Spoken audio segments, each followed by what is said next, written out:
रोज़े जज़ा, आखिरत का दिन, क्या वहाँ कोई हमारा मददगार होगा, कोई जो हमें बचा ले? ये एक ऐसी उम्मीद है जिसे शफ़ाअत कहते हैं, जो बहुत से दिलों में बसती है। लेकिन सवाल ये है कि जो हम सोचते हैं, क्या शफ़ाअत वाकई वैसी ही है? या फिर कुरान इसकी बिल्कुल अलग एक गहरी तस्वीर दिखाता है? ज़रा सोचिए, क्या आखिरत का निज़ाम भी इस दुनिया जैसा ही होगा, जहां आप जानते हैं कनेक्शन, सिफारिश, सब कुछ चलता है और फैसले बदल जाते हैं? क्या वहां भी कोई आएगा और कहेगा ये मेरा बंदा है, इसे छोड़ दो? या फिर वहां का कानून इतना मजबूत होगा कि सबके लिए बराबर हो? तो चलिए सबसे पहले बात करते हैं इस आम तस्वुर की, इस मशहूर गलत फहमी की जो शिफायत के नाम से जुड़ी हुई है। ये वही ख्याल है जो शायद हम नस्लों से सुनते आ रहे हैं, लेकिन क्या इसमें कोई सच्चाई है?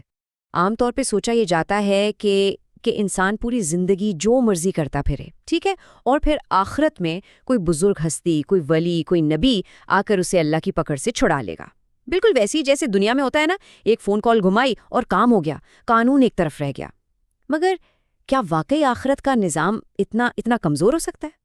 और बस यहीं पर कुरान आकर इस पूरी सोच को, इस पूरे वर्ल्ड व्यू को चैलेंज करता है, बिल्कुल डायरेक्ट। वो इस दुनियावी सिफारिशी सिस्टम को जड़ से उखाड़ फेंकता है और एक ऐसे अदलो इंसाफ के निज़ाम की बात करता है जहां ऐसी कोई सिफारिश, ऐसी कोई रियायत कानून को तोड़ ही नहीं सकती। तो फिर असल बात क्या है? अब आते हैं इस मसले के अहम तरीन नुक्ते की तरफ। और पता है सबसे दिलचस्प बात क्या है? इस पूरी गुत्थी का जो हल है ना, वो खुद शफात लफ्ज़ के अंदर छुपा हुआ है। चलें इस लफ्ज़ के माने को खोल कर देखते हैं। देखें, लफ्ज़ है शिफात। ये निकला है अरबी लफ्ज़ शफा से, और शफा का मतलब होता है जोड़ा या पैर। इसका मतलब सिफारिश करना बिल्कुल नहीं है।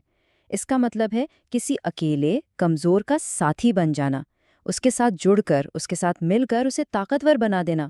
ये तो मदद हुई, सिफारिश तो ना हुई। और ये कॉन्सेप्ट और भी क्लियर हो जाता है जब हम शिफा का मुतज़ाद यानी ऑपोजिट देखते हैं। इसका मुतज़ाद लफ्ज़ है वितर, जिसका मतलब है अकेला, तन्हा, ऑड नंबर।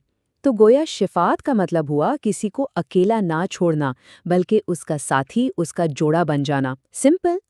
अच्छा, अब जब लफ्ज़ का मतलब समझ आ गया, तो अब देखते हैं कि कुरान इस कॉन्सेप्ट को किस तरह, कितने खूबसूरत अंदाज में 3 स्टेजेस में एक्सप्लेन करता है। ये 3 किस्म की आयात मिलकर पूरी पिक्चर क्लियर कर देती हैं। पहले स्टेप में ऐसी आयात आती हैं जो इस गलत सिफारशी कॉन्सेप्ट को बिल्कुल रिजेक्ट कर देती हैं, कह देती हैं कि ऐसा कुछ नहीं होगा। फिर दूसरे स्टेप में आयात आती हैं जो कहती हैं कि हाँ शफात होगी, लेकिन एक शर्त पर, अल्लाह की इजाज़त से। और फिर तीसरा और आखिरी स्टेप, वो आयात जो साफ साफ बता देती हैं कि शफात का सारा इख्तियार सिर्फ और सिर्फ अल्लाह के पास है। लेकिन यहाँ एक बहुत अहम सवाल पैदा होता है। ये अल्लाह की इजाज़त, इसका मतलब क्या है?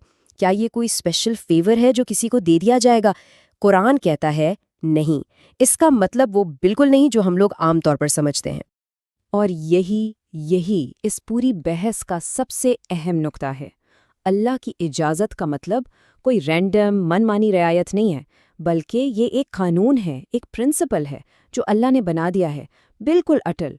जैसे आग का कानून है कि वो जलाएगी, पानी का कानून है कि वो प्यास बुझाएगा, बिल्कुल इसी तरह शफात का भी एक कानून है। और ये कानून तोड़ने के लिए नहीं, फॉलो करने के लिए है। तो इसका मतलब क्या हुआ? मतलब ये हुआ कि कुरानी शफात इंसाफ के सिस्टम को मजबूत करती है, उसे कमज़ोर नहीं करती। ये कोई चोर दरवाज़ा नहीं है। ये उस कानून के अंदर रहकर काम करती है, उस कानून को बाईपास करने का जरिया नहीं बनती, जहां हर अमल का नतीजा तय है। तो फिर इन सब बातों का खुलासा क्या निकला? अब हम आते हैं कुरान के तस्वुर शिफात के बिल्कुल कोर पर, उसके मरकज़ में। और ये तस्वुर सिफारिश से कहीं कहीं ज़्यादा गहरा और पावरफुल है। अब देखिए, पिक्चर बिल्कुल साफ है। एक तरफ है गलतफहमी कि कानून को तोड़कर किसी मुजरिम को बचा लिया जाए, और दूसरी तरफ है कुरान का बुलंद तसव्वुर कि कामयाबी मिलेगी नेकी और सच्चाई की रिफाकत से, उनका साथी बनकर।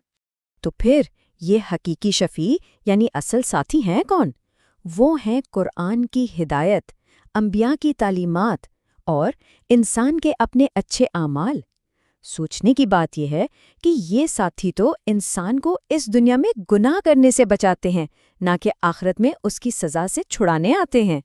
تو اس پوری گفتگو کے بعد اصل سوال اب یہی بچتا ہے کہ اگر شفاعت سفارش نہیں بلکہ سچی رفاقت کا نام ہے، تو پھر ہر انسان کو یہ دیکھنا ہے کہ اس نے اپنی زندگی میں کس کو اپنا ساتھی بنایا ہے، کیونکہ آخرت میں کام تو وہی ساتھی آئیں گے۔